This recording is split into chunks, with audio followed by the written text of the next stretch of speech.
बंदहु गुरुपद कंज कृपा सिंधु नर रूप हरि महामोहितम कुंज जासु वचन रवि कर निकर।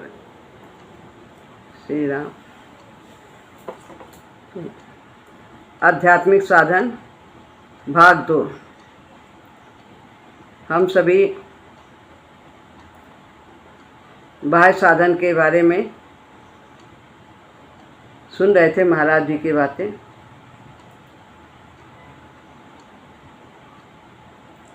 इसमें अभी तक ये बताया कि बाह्य त्याग सामान्यतया इसी का प्रचलन अभी तक रहा है। घर गृहस्थी का त्याग, जंगल में चले जाना, आश्रम में रहने लगना, सब धन दौलत घर परिवार छोड़ के, ऐसा बहुत कुछ देखा गया है। इसी को महत्व देते रहें। लेकिन महाराज जी कुछ और ही बताते हैं कि आंतरिक साधना के साथ साथ बाह्य साधन भी बहुत आवश्यक है, जिसका संबंध शरीर और समाज से है। तो ये खिड़की बंद कर दो जरा सी।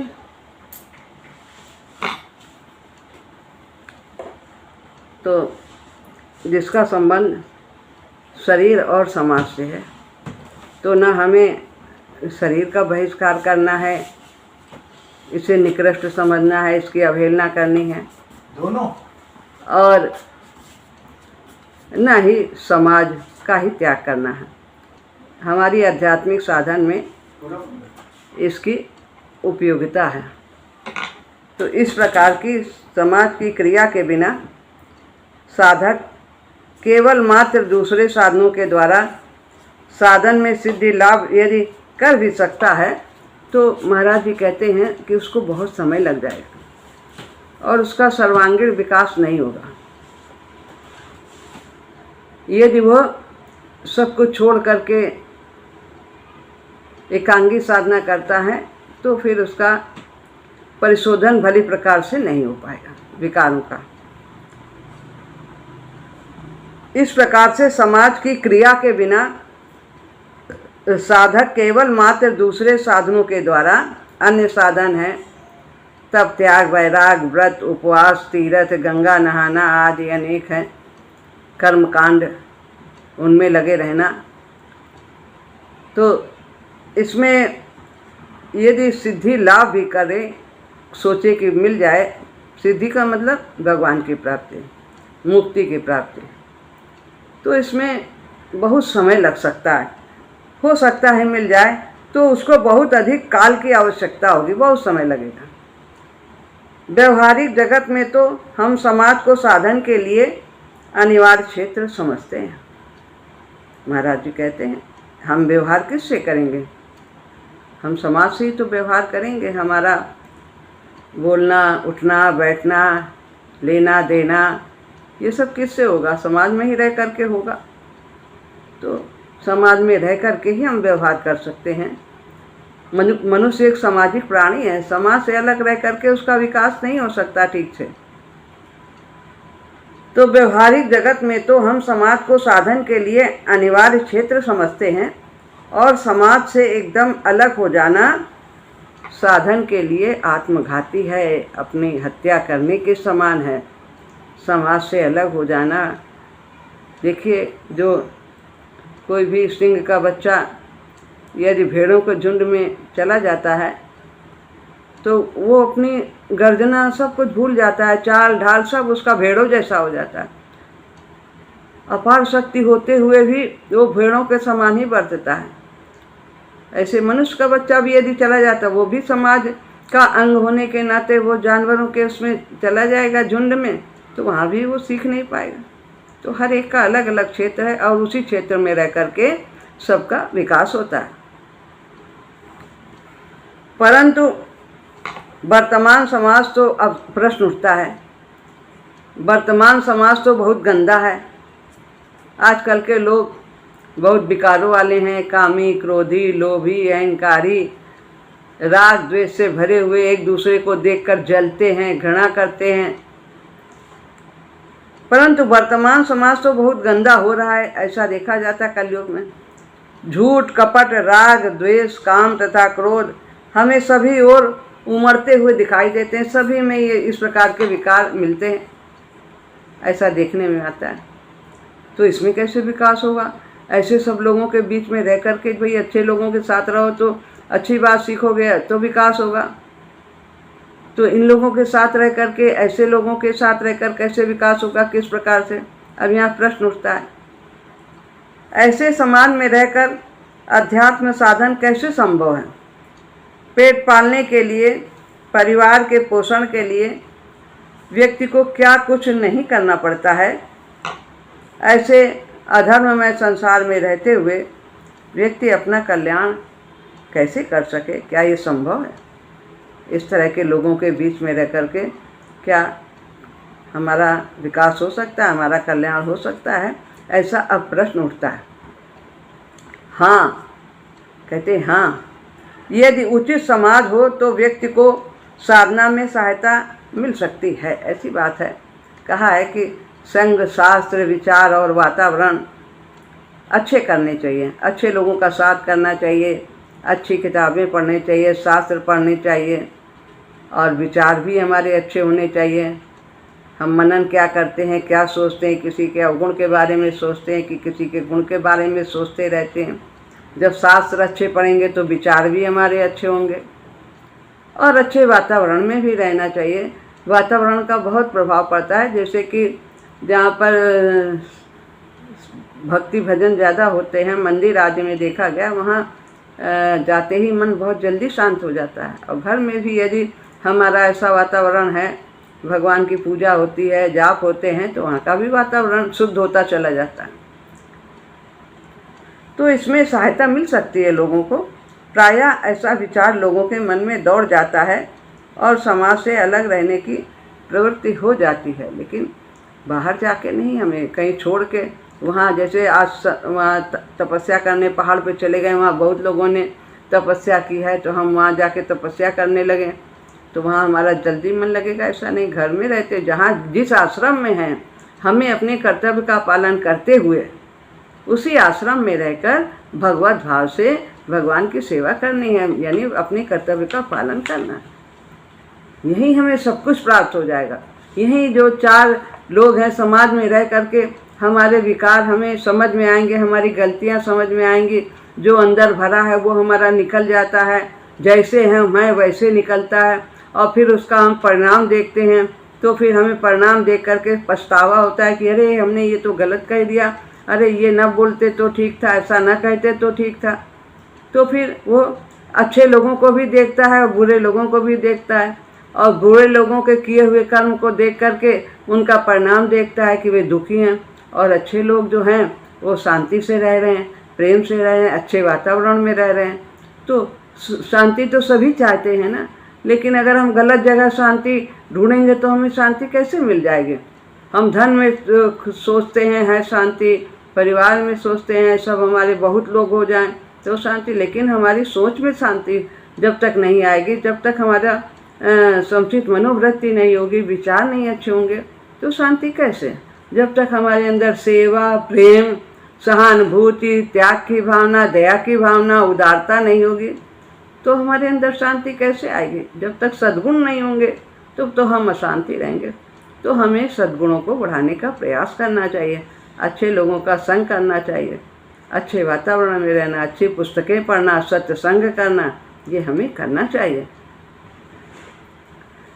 इसमें कोई संदेह नहीं कि विकास की वर्तमान स्थिति में हमें ऊपर वर्णन किए गए सभी दोष समाज में दिखाई पड़ते हैं। कोई शक नहीं है कि ऐसा ये समाज नहीं है।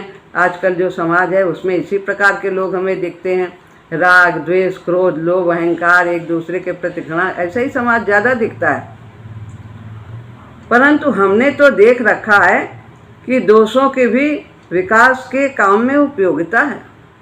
महाराज जी कहते हैं कि गुण और अवगुण दोनों की समाज में आवश्यकता है, विकास के लिए दोनों आवश्यक है। गुण और अवगुण दोनों, ऐसे राक्षसी प्रवृत्ति के आप हर एक युग में देखिए, सतयुग, त्रेता द्वापर सब में आपको दोनों तरह के व्यक्ति मिलेंगे। सब में राक्षस और देवता मनुष्य सब काल में थे। तो इस तरह से उनकी उपयोगिता है। जब अवगुण को आदमी देखता है तो गुण की उपयोगिता समझता है, जब अवगुण का परिणाम देखता है तो गुण की उपयोगिता समझता है। ऐसे उसको समझाने में समझ में नहीं आएगा, लेकिन जब गलती करके उसका परिणाम देखता है तो वो बहुत अच्छा पाठ पढ़ता है। परंतु हमने तो देख रखा है कि दोषों की भी विकास के काम में उपयोगिता है, तभी तो वो प्रकट होते हैं। सभी प्रकट होते हैं, हमारे अंदर हैं और दूसरों में भी हैं, सभी में हैं। जड़ चेतन गुण दोष में अविश्व कीन करता, संत हंस गुण गण गहे परि परिहरि वारि विकार। संत जो हैं वो हंस की तरह गुण गुण देखते हैं और अवगुण का परित्याग कर देते हैं। जैसे हंस दूध पी लेता, पानी को अलग कर देता। तो क्या करना, साधु ऐसा चाहिए जैसा सूप सुभाए, और सार सार को गहिर है थोथा दे उड़ाए। ऐसा साधु बना, सार सार को जो मूल्यवान चीज उसको ग्रहण करे, जो थोथा है जैसे सूप उसको बाहर निकाल देता है और तत्व को रख लेता है। तो हमें तो देखना है कि दोनों की उपयोगिता है, तभी तो भगवान ने ऐसा बनाया है। दूसरी ओर क्या साधक भी अपनी छाती पर हाथ रखकर यह दम भर सकता है कि वो स्वयं इनसे नितांत मुक्त है? नहीं है। साधक का मतलब है जो अब अपने को साध रहा है, जो अभी तक मनमानी करता चला आया है। लेकिन अगर हम साधक बनते हैं तो हम अपने को साधने का प्रयत्न करते हैं, अपने मन को साधते हैं, अपनी इंद्रियों को साधते हैं, बुद्धि को साधते हैं, शरीर को क्या करना चाहिए वही करें, जो नहीं करना चाहिए उसे नहीं करना चाहिए, जो नहीं बोलना चाहिए उसे नहीं बोलना, जो नहीं देखना है उसे नहीं देखना है, जो देखने वाली चीज़ है उसे देखना, क्या सुनना चाहिए क्या नहीं सुनना चाहिए। ये साधक अपने अंदर इन सब बातों पे ध्यान देता है और अपने को साधता चला जाता है। तो कहते हैं क्या हम छाती ठोक कर ये कह सकते हैं कि हम अवगुणों से नितांत मुक्त हैं? जो हम कह रहे हैं समाज ऐसा है, समाज ऐसा है, इसमें ऐसे लोग ऐसे लोग ऐसे लोग, तो हम भी तो समाज के एक अंग हैं और उसी युग में हैं। किसी में ज़्यादा है, किसी में कम है तो सभी में कमियां। तो इस प्रकार दूसरी ओर क्या साधक भी अपनी छाती पर हाथ रखकर यह दम भर सकता है कि वो स्वयं इनसे नितांत मुक्त है? तो ऐसा नहीं है, उसमें भी कमियां पर दिखाई नहीं देती हैं। वो अपने को भला समझता है औरों से, अहंकार के कारण अपनी कमियां नहीं दिखाई देती। तो न हम दूध के धोए हैं न दूसरा दूध का धोया है, कमी सब में है, तीनों गुण सब में है। कोई तमोगुण प्रधान है, कोई रजोगुण प्रधान है, कोई सतोगुण प्रधान है। तीनों गुण हैं बारी बारी से। कोई सतोगुण कार्य ज़्यादा करता है, तमोगुण कम होता है, उससे कभी कभी होता है। और जो तमोगुणी प्रधान है वो तमोगुणी कार्य अधिक करता है, कभी कभी सतोगुणी कार्य कर लेता है। लेकिन है तो सभी में। तो दूध में चाहे थोड़ा सा नींबू डालो तो भी फट जाएगा, ज़्यादा डालो तो भी फट जाएगा। एक बूंद अगर गंदगी की पड़ गई तो भी खीर खराब हो जाएगी, और नहीं ज़्यादा पड़ी तो भी वो खाने लायक नहीं रहेगी। पूर्णत्व व्यक्ति ही इनसे नितांत मुक्त है। जो सामान्य व्यक्ति है, जो साधक है, वो इनसे नितांत मुक्त नहीं। अभी तो वो रास्ते पर उसने चलना शुरू किया है। और पूर्णत्व प्राप्त व्यक्ति ही इन विकारों से मुक्त है। जो पूर्ण संत हैं, जिनमें कोई अभाव नहीं, कोई दोष नहीं है, यानी वो पूर्ण शुक्ल हैं। तो ऐसे ही व्यक्ति जो पूर्णत्व को प्राप्ति है, उनके मन शुद्ध है, बुद्धि शुद्ध है, इंद्रियां भी शुद्ध हैं, सब सात्विक गुण उनके अंदर हैं। जो पूर्ण संत हैं, किसी प्रकार के संस्कार नहीं बनाते हैं, दुख सुख से परे हैं, उनको प्रभावित नहीं करते, दुख सुख द्वंद्व प्रभावित नहीं करते हैं ऐसे संत महात्माओं को। तो वही ऐसा मुक्त हो सकते हैं विकारों से, वरना सब में कम ज़्यादा तो है ही। उसके लिए समाज की उपयोगिता भी नहीं है। वो चाहे समाज में रहे, चाहे जहाँ रहे, चाहे जंगल में रहे, चाहे समाज, उसे कुछ सीखना ही नहीं। वो तो पूर्ण मुक्त है, उसको समाज से पाठ नहीं पढ़ना है, उसको समाज के लिए उपयोगिता नहीं, बल्कि वो रहेगा यदि समाज में तो जन का कल्याण करेगा। उनकी तरंगों से लोग प्रभावित होंगे और वे अच्छे आचरण पर चलेंगे और वो स्वतः भी अच्छा कार्य करेगा, दूसरों को भी सतमार्ग पर ले जाने के लिए राह बताएगा, तो समाज का कल्याण ही होगा।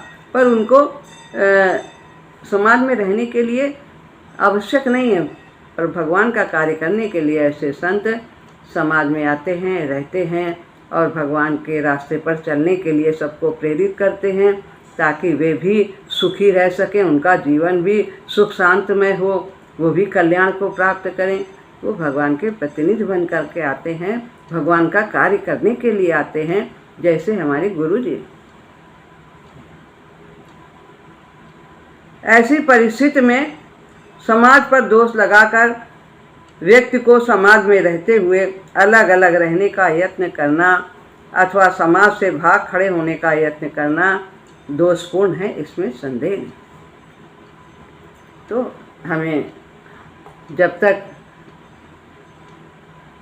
कमियां हैं हमारे अंदर, ये सब कमी जो भी बताई हैं, कमी का मतलब विकारों से है, तब तक हम इस संसार रूपी विद्यालय में हम पढ़ते रहें, हमें पढ़ना ही होगा। ये संसार एक विद्यालय है, महाविद्यालय है। ये हमें तरह तरह के अनुभवों के द्वारा पाठ पढ़ाता है, हमें निर्मल करता है, हमें सचेत करता है कि मियाँ जी कितने गहरे पानी में हो। देखो गुस्सा आ गया, देखो लोभ आ गया, कामना कितनी व्याकुल कर रही है संसार की ये वस्तु पाने के लिए। हम अपनी पहचान करते हैं इसमें।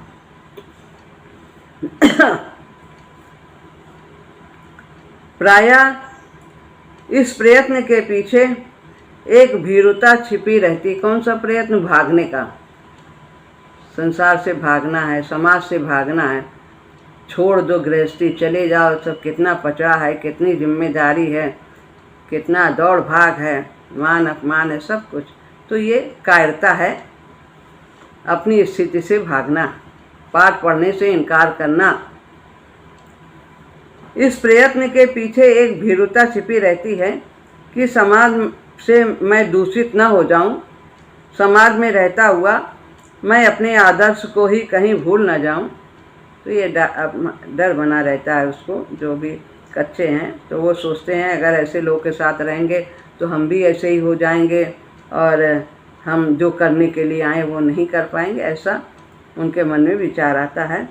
मैं कहीं लोभ में ना पड़ जाऊं, प्रलोभन में ना पड़ जाऊं और पथ भ्रष्ट ना हो जाऊं।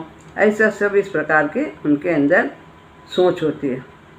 ऐसे भ्रम का आश्रय लेकर समाज से अलग रहने वाला व्यक्ति विकास के पथ पर कैसे आगे बढ़ पाएगा? नहीं बढ़ पाएगा। समाज से भाग करके हम अपना विकास नहीं कर सकते, सर्वांगीण विकास नहीं कर सकते। कई बार उदाहरण बताया है कि वो विकार पता ही नहीं लगते, अंदर दबे रहते हैं। जब हमारा परिस्थिति से संपर्क होता है तभी वो विकार प्रकट होते हैं। ऐसे डिब्बे में माचिस की तीली रखी है, लेकिन जब तक रखी है और जब हम उसको आग का संपर्क होता है उससे तो वो जल उठती है, रगड़ो तो भी जल उठेगी। तो जहाँ परिस्थिति से संपर्क हुआ, जो अंदर भरे हैं विकार वासनाएं, वो स्वतः ही प्रकट हो जाती है। जब अंदर कुछ होएगा नहीं तो नहीं निकलेगा, जब अंदर है तो वो तो दबा हुआ है। तो उस परिस्थिति को दोष नहीं देना, हमारे अंदर के ही विकार निकलते हैं परिस्थिति पाकर, और जहाँ हम जाएंगे वहाँ वो परिस्थिति उत्पन्न हो जाएगी। हमारे अंदर अगर कोई भी विकार है, हम सोचे यहाँ पर ऐसा है तो वहाँ पर ऐसा है, अगर हमारे अंदर है उसको साफ करना है, भगवान तो सभी को निर्मल करना चाहते हैं, तो हम तो अपने साथ ही उनको लेके जाएंगे संस्कारों को। वो जहाँ जाएंगे परिस्थिति स्वतः ही वहाँ पर उत्पन्न हो जाएगी। वहाँ भी तो मनुष्य रहते हैं, कोई ऐसा तो ही नहीं जंगल में रहेंगे, समाज छोड़ के रहेंगे। तो वहाँ भी हमारे अंदर उसी प्रकार का काम क्रोध लोभ किसी न किसी रूप में प्रकट हो जाएगा। तो इसलिए जहाँ हो वहीं रहो, जो करते हो वही करो, बस दृष्टिकोण बदल लो। जिसे अपने पर ही विश्वास नहीं, जिसे अपने आदर्श पर अटूट श्रद्धा नहीं, उसे कौन सी वस्तु पतित कर दे, यह क्या कहा जा सकता है। कब उसका पतन हो जाए। जो अपने दृढ़ नहीं है, अपने मार्ग पर, अपने पथ पर, अपने पर दृढ़ विश्वास नहीं है, भगवान पर अटूट श्रद्धा नहीं है, तो फिर वो कहाँ डिग जाए, उसको कुछ कहा नहीं जा सकता। मेरी समझ में वो अभी इस पथ में प्रवेश करने के पूर्ण रूपेण योग्य नहीं है। अभी उसे समाज में रहना चाहिए अभी, और वहाँ पर सब रहते हुए अपने संस्कारों को पहचानना है और उन्हीं के बीच में रह कर के क्षीण करना है। अभी वो कह रहे हैं महाराज जी कि इसमें अभी इस पथ के योग्य नहीं, आध्यात्मिक पथ के वो योग्य नहीं। साधन में अग्रगति की उत्सुकता कई साधकों को समाज से अलग कर देती है कि कितनी जल्दी हो, हम जल्दी से पूर्णत्व को प्राप्त कर लें, सब कुछ आज ही निर्मल हो जाए पूरी तरह से, आज ही सत्संग किया, आज ही सारे काम क्रोध विकार सब शांत हो जाएं, ऐसी उत्सुकता बनी रहती है। और सब कुछ आज ही जान जाएं, सब कुछ दर्जा एक का बच्चा सब कुछ एमए की किताब उसको पढ़ा दिया जाए तो क्या उसके समझ में आएगा, वो पढ़ पाएगा, उसके अंदर जाएगी वो ग्रहणशीलता है, नहीं है। तो वो धीरे धीरे एक एक बात को हम समझ सकते हैं और आगे बढ़ सकते हैं। एकदम से हम साधना में कह दें कि उच्च शिखर पर पहुंच जाएं, तो ऐसा नहीं हो सकता। स्वभाव का परिवर्तन समय और धैर्य की मांग करता है। यदि उसमें लगन है तो धीरे धीरे स्वतः ही स्वभाव उसका बदल जाएगा। समाज में रहते हुए व्यक्ति पर कई जिम्मेदारियां आ पड़ती हैं। उनको पूरा करने के लिए व्यक्ति को इतना समय तथा शक्ति का उपयोग करना होता है कि साधन के लिए समुचित समय तथा शक्ति नहीं रह जाती। ऐसे भी बहुत से लोग हैं कि बहुत घर गृहस्थी धंधा में सब लगे रहते हैं कि उनको ये सब साधन भजन जाप आदि करने का अवसर नहीं मिलता, पठन पाठन का भी। तो ऐसे भी हैं, जिम्मेदारियां अधिक हैं और साधन के लिए समुचित समय या शक्ति नहीं लगा पाते हैं। ऐसी परिस्थिति में साधक को अपनी आंतरिक आवश्यकता का विचार कर अपनी जिम्मेदारियों को अपने पर लेना होगा। करना जिम्मेदारी पहले पूरी करनी है, और सुमिरन तो हर समय हो सकता है। हम काम करते रहें, मन मन में भगवान का नाम लेते रहें, कर्तव्य करते रहें। बहुत से ऐसे कार्य हैं जिनमें बुद्धि लगती है, मन लगता है तो उसमें नहीं होता, लेकिन अगर हमारा और टाइम में राम नाम जप रहे हैं तो उस समय भी वो अंदर चलता रहता है। और जब हम उस काम से फारिग होते हैं तो हमारा स्वतः ही उस कड़ी से हम जुड़ जाते हैं, राम नाम की कड़ी से। कौन सी जिम्मेदारियां उसे उठानी चाहिए और कौन सी उसके लिए साधन की दृष्टि में आवश्यक नहीं है, इस बात को सोच समझकर तय करना चाहिए। एक बार चाचा जी के सत्संग में मथुरा भैया तो आते रहते थे बीच बीच में, तो दोपहर का सत्संग 2 से 4 साढ़े 4 बजे तक होता था। तो भैया जी बीच में आ जाते थे और थोड़ा सा ड्यूटी का समय छोड़ देते थे, 1 घंटा कम करके ड्यूटी चले आते थे। तो चाचा जी ने पूछा कि नाम लेकर भैया का कि तुम इतनी जल्दी आ जाते हो, पूरे समय ड्यूटी देते हो? तो उन्होंने कहा भैया ने कि नहीं चाचा जी, हम 1 घंटा पहले वहाँ से चले आते हैं, क्योंकि हमें हफ्ते में 1 दिन सत्संग चाहिए, तो हम इसलिए वहाँ छोड़ देते हैं। तो चाचा जी ने कहा नहीं, तुम पूरी ड्यूटी करो, सरकार तुम्हें पूरा पैसा देती है, ईमानदारी से काम करो, और सत्संग तुम्हारा यही सत्संग है। और फिर सुबह के सत्संग में फिर चाचा जी उनके घर जाके, भैया जी के घर जाके बैठते थे पहले थोड़ा, और उन्हें थोड़ी देर सत्संग की बातें बताते थे। और भैया जी वहीं नीचे ज़मीन में बैठ करके, चाचा जी सोफे में बैठे रहते थे, सब बातें उनकी बहुत ध्यान से सुनते थे और उन्हें सत्संग इस प्रकार मिलता था। तो कहते नहीं, आप ड्यूटी पूरा करिए, जिम्मेदारी से मत भागिए।